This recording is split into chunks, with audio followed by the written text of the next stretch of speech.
infrastructure that is necessary for them to succeed. And we are called the House of Best Practices, so we are happy to put that in the table for economic empowerment of women. Let me just say that I'm also very honored that this is happening in the context of the G20. Don't forget that. It was the Australian presidency, I also want to recognize Madame Turnbull, who asked the international organizations to provide the elements for the gender target.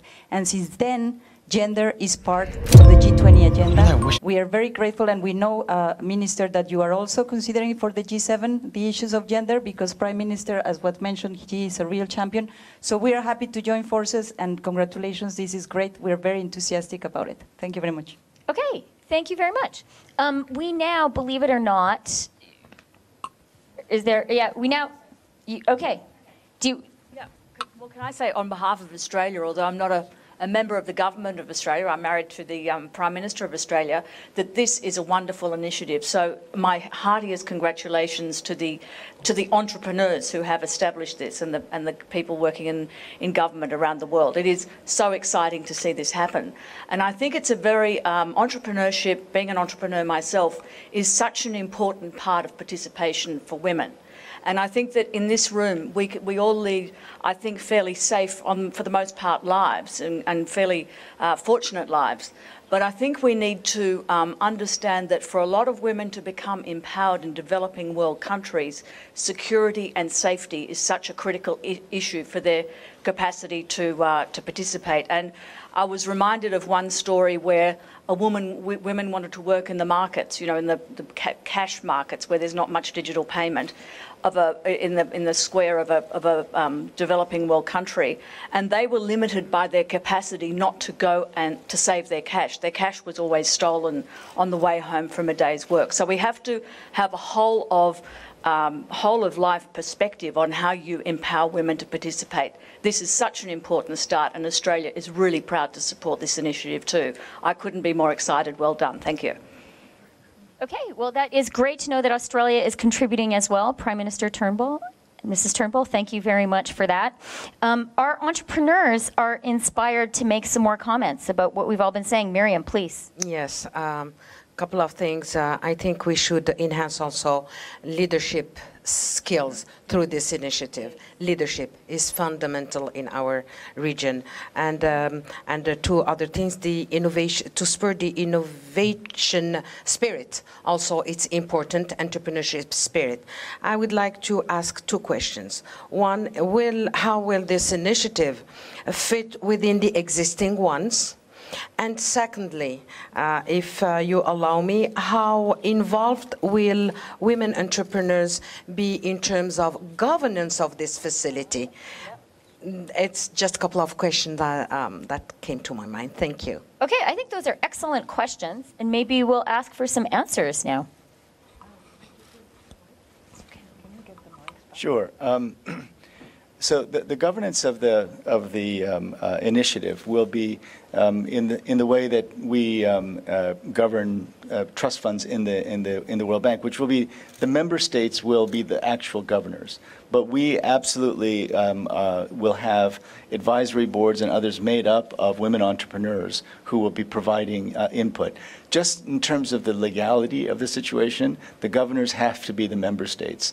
But then, of course, you know, the direction, the flow of capital, the assessment, all of this will be done by an advisory group, and we'd hope some of the people on this panel will be part of that advisory group. Yes. And speaking for one of the member states, could I just say, I think we're going to have a real push to have actual women representing Canada on the governing body, because one of the things that can be very annoying is great projects to support women, not having any women actually involved. And I actually think that that is one of the things that you'll see happening when countries increasingly invest in female entrepreneurship. I think, just like the point you made, they're going to be hiring more women and driving workforce participation in their countries, and bringing more women into the workforce and training them. And we were talking a little bit earlier about the importance of skill-based education, but this is something that this administration is incredibly focused on, and thinking about how we bring more women into STEM fields, some of the most lucrative fields of present, but also of the future, and how we train that next generation for where the jobs are coming in the modern economy. So these are all major issues we're thinking about as we think about training the workforce of the future and about creating gender parity. But obviously reinforcing female entrepreneurs and leaders within communities, especially those in the most underserved markets with the highest barriers to being able to achieve economic independence and financial security is going to be a tremendously important step. Okay, thank you, Ivanka. And I think Esma had a comment she wanted to make. Just a quick comment.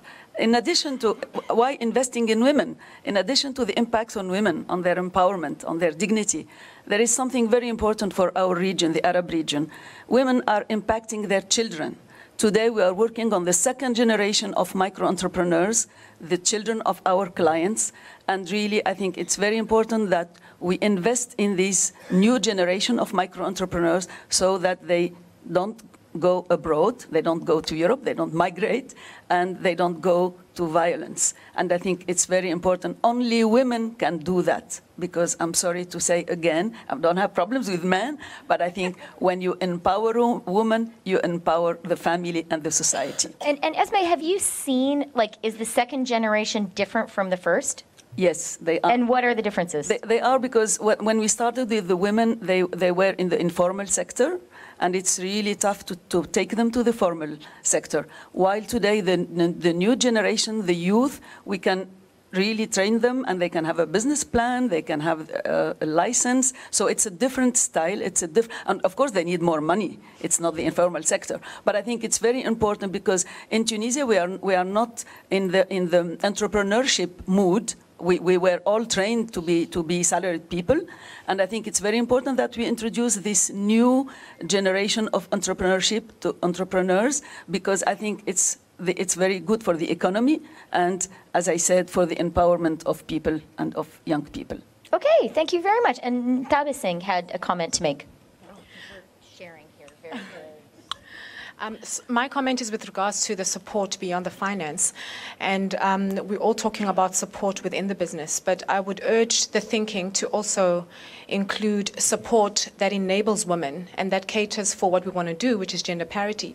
A lot of women, more especially in the emerging markets, are tasked or have the burden of looking after the children. And what a lot of corporates are doing from the corporate side is enabling women to be able to do their job by having daycare centers close to work or at work to make it easier for women to actually excel.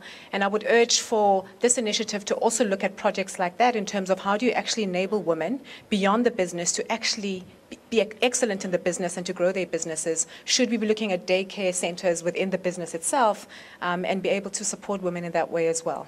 Okay, that childcare point, speaking as a mother of three, that childcare point is absolutely essential. And I think it's essential for women everywhere in the world. And in fact, when Siv and I were speaking last night about what she wanted to talk about, she said this was an area that was maybe worthy of focus. I don't know, Siv, would you like to make a couple comments about what do we need to do to make it possible for women to actually work? Well, first of all, this initiative is good because it will facilitate more women entrepreneurs, which will increase the number of women participating in the labor market. That is good because that's good for economic growth. But in order to achieve that, we really need to make sure that women have access to affordable education. And it's not like that everywhere in the world. So I think that's one key issue.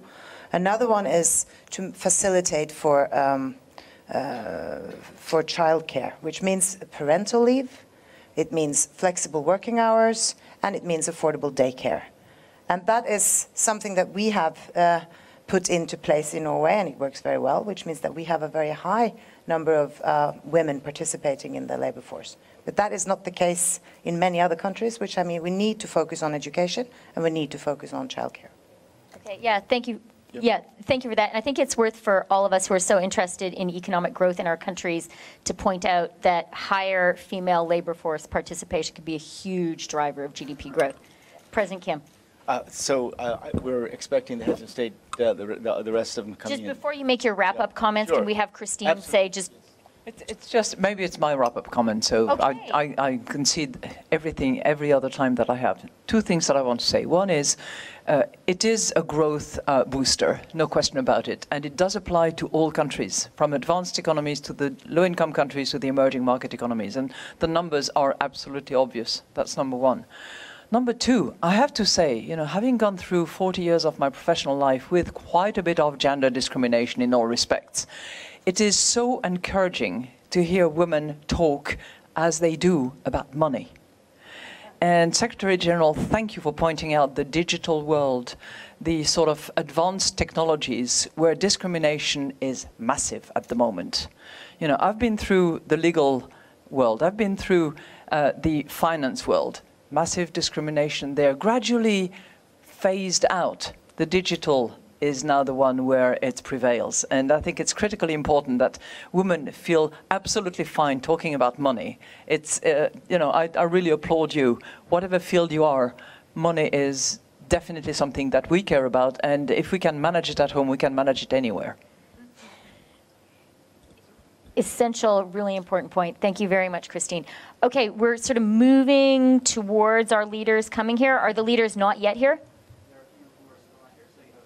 Okay, we have a few more minutes to talk. So before you wrap up, Jim, let's have Miriam say make a couple more comments. Let's dream and say that maybe the fourth industrial revolution will be led by women. And I think it's a step further, and this initiative could be the tool for that, to the all you said, and the role of private sector. That's my comment. Okay, that is a great comment. Yes. Thank you. And I think Esma? I just want to give you one idea of how much it takes to educate a woman every year, a woman entrepreneur, $1,000 only. It's not much. If you want to educate the 300,000 people we have, it's a lot of money. So I think that's why you need a lot of facilities, not just one. Yeah. I think one of the things that I was very excited by in some of our initial conversations was President Kim's idea to really think about how to leverage digital for the benefit of creating these mentorship networks.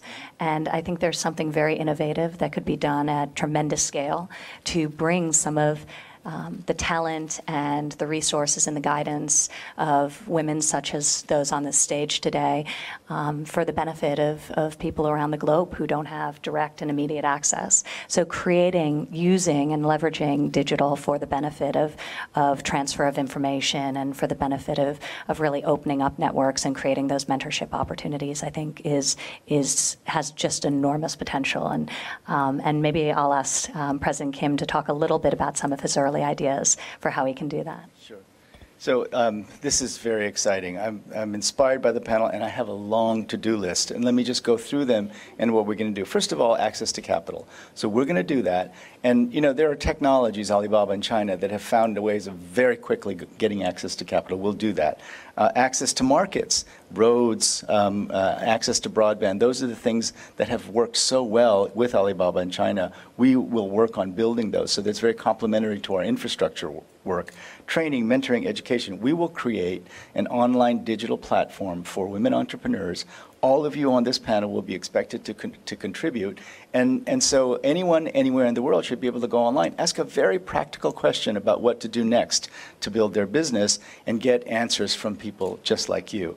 Public policy, land tenure, ownership, access to collateral. Those are the things we have to work on. We'll work on them with Antonio at the United Nations. We'll work on them certainly with Angel Gurria and OECD and with all our member countries.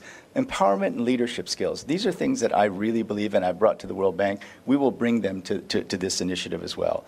The moral imperative is so clear, but because women, one, invest more in their families, two, hire women, and three, are generally more creditworthy than men in just about every part of the world, we think that this is going to be a major driver of economic growth in the future. This is not a cute little project. This is going to drive economic growth, and it's going to drive gender equality at the same time. Thank you for being here, and I think we have some special guests coming in. We certainly do, and thank you very much, Jim. I especially love that this is not a cute little project. This is a real driver of growth. I'd like to really thank you and Ivanka for driving this so much. Canada, with an explicitly feminist foreign policy, is really proud to be part of this. I'd like to especially thank our women entrepreneurs. Thank you for sharing your actual experience. I think it really helped us to understand why we're doing this. And now we have all our bosses coming here to talk about this further. Thanks, everybody. I think if we're going to take a family photo, the heads of state will come in, and we'll take a family photo with all the panel members, and then the panel members will sit down, and the heads of state will take over the seats. Okay.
Please join us.